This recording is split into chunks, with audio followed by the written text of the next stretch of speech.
Niburot sa 4.7 ang inflation rate sa nasod. Nunod ng pagsaka sa presyo sa mga paliliton, mityabaw na ang katawhan. Apan, kumusta ka katong walang-wala gyud o gitawag nga poorest of the poor? Giunsa nila pag-survive ang inadlaw-adlaw nilang panginahanglan? Ano akong report? Dili layo sa highway sa Lapu-Lapu City, nagbarog kining mga barong-barong. Lakip kanila ang pamilya ni Lola Carmelita, 65 anyos. Ang iyang anak nga si Irene, nga usa ka mamasurahay maoy nagbuhi kaniya. Kung adunay makuha nga basura, aduna sila ikapalit og bugas. Apan kun wala, hangin lang kuno ang ilang ihanggab. Say makakaon say di. Kaya say lagi wa lagi. Usaon man na nimog budget? Pag bugas og naay ko ta, pag bugas mo usay daw ka kilo na ito nga. Kaning wala gitay mahimo gyud. Usay gani say wala gami malungag. Lungag lang kog saging.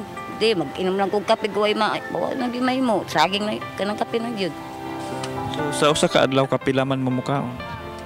Usa ka adlaw. Nalay ko bugas tulo usa ka adlaw. Awa gyud. Wagi makaon.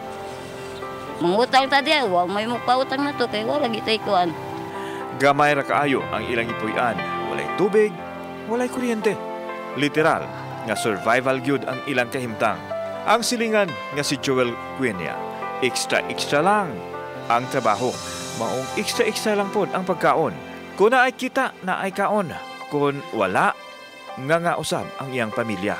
Andam-andam lang yun sa mga pagkalisod yun kay lisod naman gali sa karon sa mo takaog mo taas na yun sa kuan kada tuig mo taas.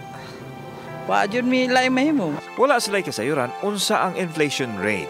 Apan, ang nabatyagan nila nga daw di na gyud makaya ang kamahal sa mga palaliton. Dili sila magpalit og tag-usa ka kilong bugas. Kay tunga o tag 1/4 ra di ay kuno ang ilang makaya.